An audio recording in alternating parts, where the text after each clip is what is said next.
మీ GIET ఇప్పుడు GGUగా మారింది. 2000కు పైగా ప్లేస్మెంట్స్, IPM, KPMG వంటి సంస్థలతో ఇంటిగ్రేటెడ్ కోర్సులు, UPSC కోచింగ్, అడ్మిషన్లు ఓపెన్. ప్రజెంట్ మొత్తం 2 రాష్ట్రాల్లో నడుస్తుంది రావణ ఇష్యూనే.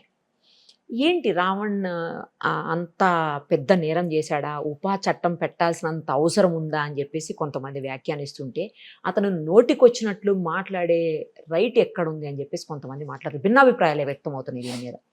ఏం చేయబోతున్నారు? 102, 103 కేసులు దాకా పెట్టారు అని చెప్పి అంటున్నారు. అన్ని కేసులు ఎలా పెట్టారు? ఏం చేయబోతున్నారు? అసలు ఆ కేసులో ఏం జరగబోతోంది? నన్ను కూడా అతను ఇంతకు మునుపు Yes. 2 ఇంటర్వ్యూలు చేశాడు. ఎస్. రావణ్ విజయవాడలో ఒక ఇంటర్వ్యూ, Yes. ఇక్కడ ఒక ఇంటర్వ్యూ. Mm. అంటే నేను స్వతహాగా హిందువుని, నాకు రావణ్ అంటే ఇష్టం అన్న సంగతి తెలుసు కాబట్టి ఆ యాంగిల్లో నాతో మాట్లాడినప్పుడు అంత ఎక్కువగా దేవాలయం గురించి ప్రశ్నించడం, నేను దానికి చెప్పాల్సిన సమాధానాలు చెప్పడం జరిగింది. బట్ చాలా స్పీచెస్ నేను అతన్ని చూడటం జరిగింది. ఓకే. ఎస్పెషల్లీ ఈ ఏలూరు మీటింగ్ తర్వాత గతంలో ఎప్పుడు చూడనవన్నీ కూడా చాలా వీడియోలు బయటికి ఓకే. రావటం, అంటే అంతకుముందు ఉన్నాయే కానీ నేను చూడలేదు. ఎస్. బట్ బయటికి రావటం, అందులో మరి క్రిటిసిజం. ఇప్పుడు నేను 4 సంవత్సరాలు జగన్మోహన్ రెడ్డి గారిని రచ్చబండ పేరుతో ప్రతిరోజు 1 గంట సేపు మాట్లాడా. ఏ రోజు కూడా నేను వ్యక్తిగత దూషణలు కానీ, అవును, క్రిటిసిజం ఉంటుంది, ఓకే, సర్కాస్టిక్గా కొన్ని అంటే వ్యంగ్యం ఉండొచ్చు తప్ప ఈ అబ్యూజివ్గా మాట్లాడటం అనేది ఎప్పుడు మాట్లాడాల. సో బట్ అబ్యూజివ్గా మాట్లాడకపోయినా సటిల్ క్రిటిసిజం ఉన్నప్పటికీ కూడా నా మీద రాజద్రోహం కేసు పెట్టారు. అప్పుడు నా మీద పెట్టింది అప్పుడు 124A అని ఉండేది. సేమ్ ఈ ఉప్పా లాంటిదే నా మీద అటువంటి తీవ్రమైన అస్త్రాన్ని సంస్కారవంతంగా మాట్లాడితేనే ప్రభుత్వాన్ని కూలదోసే కుట్ర చేస్తున్నానని రాజద్రోహం అని బ్రిటిష్ వాళ్ళ టైంలో పెట్టింది. ఈ మధ్యన తీశారు. తీసేయడానికి కూడా నా కేసే one of the prime reason. అది రాజద్రోహం అని చెప్పి దేశ సమగ్రత అని కాకుండా బ్రిటిష్ వాడు ఉన్నప్పుడు whoever talks against the throne, అంటే కింగ్ మీద ఆర్ క్వీన్, అప్పుడు రాజు ఉండొచ్చు, రాణి ఉండొచ్చు, రాజ్యాధికారంలో ఉన్నవాడు, అంటే బ్రిటిష్ రాజ్యాధికారంలో ఉన్న వారిని ప్రశ్నిస్తే అందుకని పెట్టిన చట్టం అది. ఆ చట్టాన్ని నా మీద ప్రయోగించారు. తర్వాత 124A అనే దాన్ని తీసేశారు. తర్వాత అఫ్కోర్స్ ఈ UAPA ఉంది, అది 152 కొత్త BNSలో. సో దాని కింద ఏంటంటే అది దేశ సమగ్రతకి, దేశ సార్వభౌమాధికారానికి సంబంధించి నిషేధిత ఉగ్రవాద గ్రూప్స్, ఈవెన్ ఈ పీపుల్స్ వార్ అయినా కూడా ఆ నిషేధిత జాబితాలోనే ఉంది. కాబట్టి అటువంటి నిషేధిత జాబితాలో ఎంతోమంది, ఎన్నో వేల మంది మరణానికి కారణమైన ఆర్గనైజేషన్లని నిషేధించి వాళ్ళ హెడ్ మీద పట్టుకుంటే బహుమానం అనౌన్స్ చేసిన వాళ్ళకి మద్దతుగా మాట్లాడటం, వీడియోలు చేయటం అనేది ఉపా కింద వస్తుంది అది. సో అటువంటి మాటలు అవన్నీ చాలా ఎక్కువగా ఇతను మాట్లాడిన వీడియోస్ బహిర్గతమైనవి.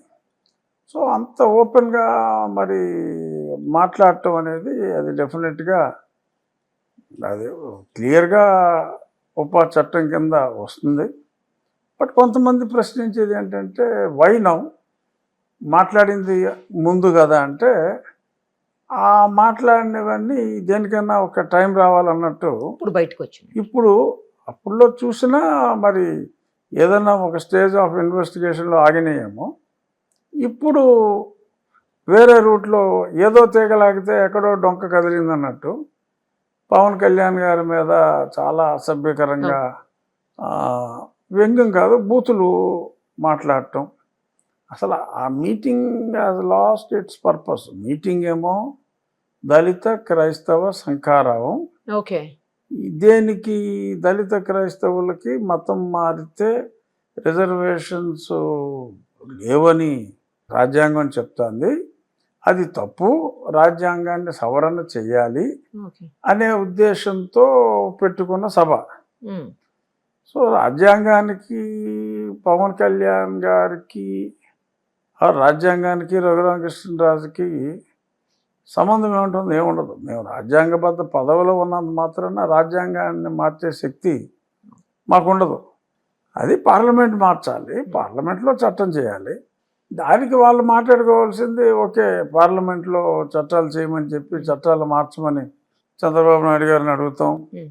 జనసేన పార్టీకి ఎమ్మెల్యేలు ఉన్నారు, భారతీయ జనతా పార్టీకి ఉన్నారు, ఓకే, ఆ యాంగిల్లో మాట్లాడుకోవాలి.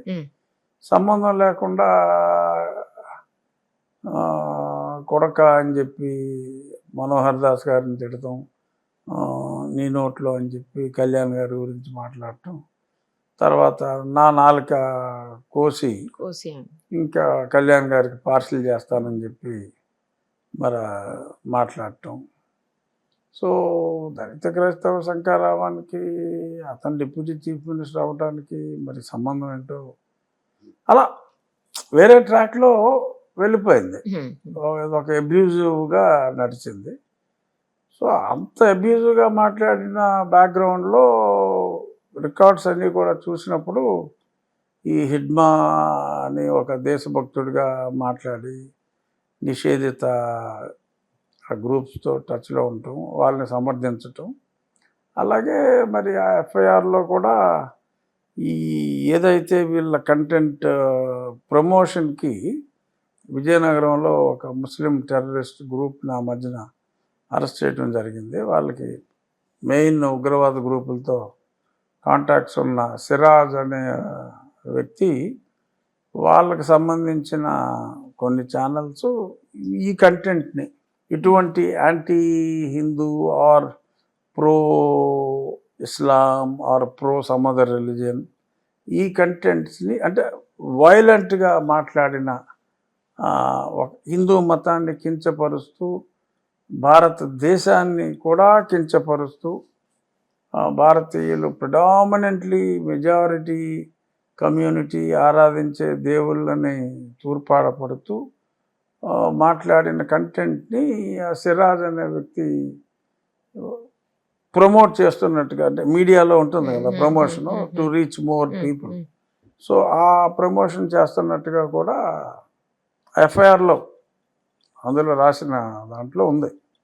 కొన్ని న్యూస్ పేపర్స్ కూడా క్యారీ చేసినాయి.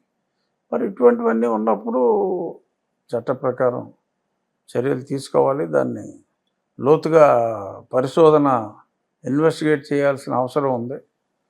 మరి వైఎస్ఆర్ కాంగ్రెస్ పార్టీ ఈ సమయంలో మరి చట్టాలని గౌరవించడం మానేసి వాళ్ళకి లీగల్గా నేను సంరక్షిస్తాను అని మాట్లాడటం దురదృష్టం. మరి ఒక పొలిటికల్ పార్టీ మరి అంత సూసైడల్ టెండెన్సీతో మాట్లాడుకున్నట్టుగా అనిపించింది నాకు. ఎందుకంటే రాజకీయాల్లో ఆత్మహత్యలు తప్పితే హత్యలు ఉండవంటారు. అలాగే వైఎస్ఆర్ కాంగ్రెస్ పార్టీ మరి ఆత్మహత్య సదృశంగానే ఒక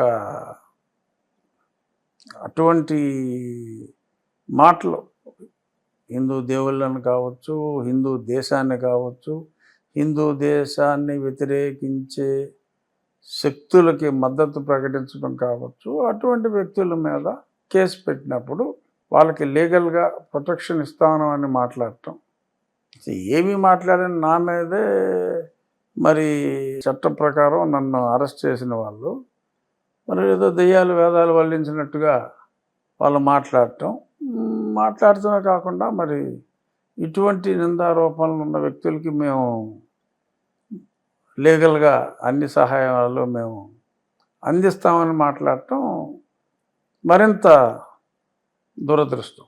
సుమన్ టీవీలో మీ పర్సనల్ అండ్ బిజినెస్ ప్రమోషన్స్ కోసం కింది నెంబర్కి కాంటాక్ట్ చేయండి.